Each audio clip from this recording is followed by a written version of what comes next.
Hello friends, मैं आज एक ट्रिग्नोमेट्री का सम एप्लीकेशन ऑफ ट्रिग्नोमेट्री पर कुछ सम्स लेके आया हूँ। इसको हाइट एंड डिस्टेंस का भी सम कहा जाता है। तो इस सम में लिखा हुआ है कि the angle of elevation of the top of a tower from a point on the ground which is 30 metre away from the foot of the tower is 30 degree. तो find the height of the tower. तो ये tower है A B, इसका height निकालना है और इससे 30 metre की दूरी पर एक पॉइंट है सी। वहाँ से इस टावर के टॉप को देखने पर एंगल ऑफ एलिवेशन जो बनता है वो है 30 डिग्री। तो ये बताना है कि इस टावर की लंबाई क्या होगी। इतना ही इस सवाल में दिया हुआ है। तो चलिए सवाल को सॉल्व करके दिखाते हैं। तो इसका सॉल्यूशन दिखाने के लिए सबसे पहले कुछ सेंटेंस यहाँ लिखना चाहिए। तो मैं यहाँ लिख रहा हूँ कि let A B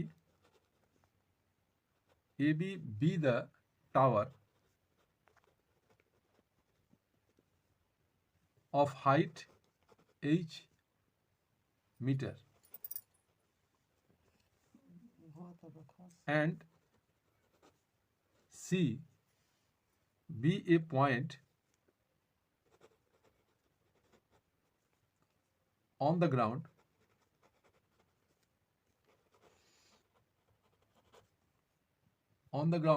such that the angle of elevation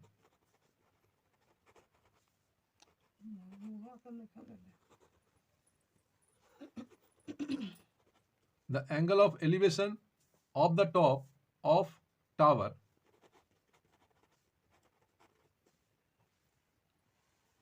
of the top A of tower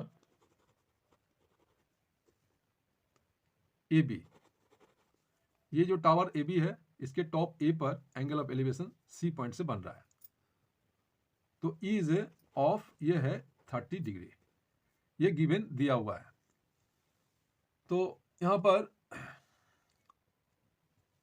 हम लोग लिखेंगे कि इन ट्रायंगल, ये राइट एंगल ट्रायंगल बन रहा है, इसलिए यहाँ पर एंगल बी पर 90 डिग्री दिखाया गया है और हाइट एंड डिस्टेंस का जितना भी सवाल बनता है वो राइट एंगल ट्रायंगल पर ही बेस करके होता है।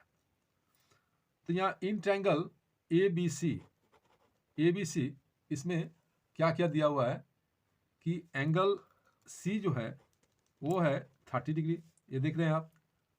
और ये बी सी जो है, ये बी सी क्या है, इस ट्रायंगल का ये बेस है, मतलब इसको हम बेस लिख सकते हैं राइट एंगल ट्रायंगल का।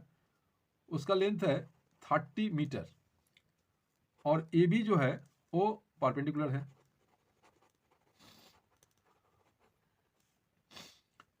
तो ये जो है h मीटर है जो टावर की लंबाई, इसको फाइंड आउट करना है। तो इसको फाइंड आउट करने के लिए टेकिंग टेंजेंट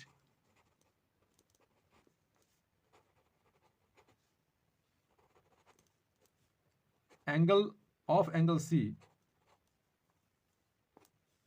लेके हम यहाँ लिखेंगे कि tan c इक्वल टू, इसका मैं रेशियो आप लोगों को पहले बता चुका हूँ कि tan theta equal to perpendicular by base होता है। इसलिए यहाँ लिखेंगे परपेंडिकुलर तो ए बी है और बेस है बी सी, तो यहाँ लिखेंगे A B by B C. इसलिए अब tan c जो यहाँ दिया हुआ है वो 30 डिग्री में है, एंगल सी 30 डिग्री है, तो tan c की जगह हम लिखेंगे कि tan 30 डिग्री इक्वल टू, और ए बी को हमने माना है h, इसलिए ए बी की जगह h लिखेंगे और बी सी जो दिया हुआ है 30 मीटर, तो इसकी जगह 30 लिखेंगे। और इस तरह से tan 30 का वैल्यू मैं एक टेबल बना के दिया था आप लोगों को, उसमें देखिएगा tan 30 डिग्री का वैल्यू होता है 1/√3। इस तरह के सवालों को बनाने के लिए सभी एंगल का, tan का, cos का, इसके बाद sin का, सबका वैल्यू याद रखना पड़ता है, खास करके tan का ज़्यादा। तो tan 30 का 1/√3 होता है और यहाँ पर h/30 जो पहले से था। तो यहाँ से अगर h को फाइंड आउट करना है तो h को निकालेंगे, तो यहाँ लिखेंगे h√3 इक्वल टू ये 30 लिख दिया, क्रॉस हो गया, क्रॉस मल्टीप्लिकेशन। तो अब लिखेंगे therefore h equal to 30 by root 3, ये इतना मीटर ये हो गया। और इसको यहीं पर नहीं छोड़ेंगे, इस रूट 3 को जो डिनोमिनेटर में आया है इसको हटाना होगा। तो इसके लिए क्या करना पड़ता है कि 30 रूट 3 ऊपर में रूट 3 से और नीचे में रूट 3 से मल्टीप्लाई करने पर ये हट जाता है। तो देखिए यहाँ पर 30 रूट 3 आ गया, और ये रूट 3 इंटू रूट 3 ये रूट 9 होता है, तो रूट 9 का मतलब 3 हुआ। अब इस 3 से इसको डिवाइड करेंगे, 3 10 जा 30 होता है, इसलिए इसका एक्चुअल जो आंसर होगा वो 10 रूट 3 ये मीटर्स ये होना चाहिए। तो फ्रेंड्स ये सवाल कैसा लगा, और ये मैं पहला हाइट एंड डिस्टेंस का सवाल आप लोगों को बता रहा हूँ। तो यहाँ पर आंसर में लिखेंगे कि हाइट ऑफ द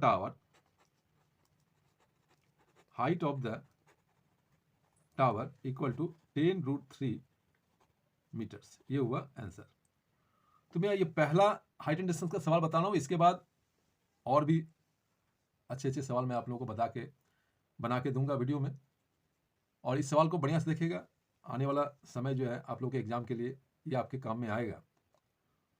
तो अगर आप लोगों के पास में ऐसा सवाल, कोई कठिन सवाल या जो भी सवाल आप लोगों को दिक्कत होगा तो कमेंट में जरूर दीजिएगा, और अच्छा लगने पर लाइक सब्सक्राइब जरूर करना भूलिएगा मत, क्योंकि सब्सक्राइब कीजिएगा तो मेरा यह सवाल आपको काम में जरूर आएगा। और वीडियो देखने के लिए बहुत धन्यवाद, थैंक यू। नेक्स्ट वीडियो में मैं फिर दूसरा सम लेके आप लोगों से मिलूंगा।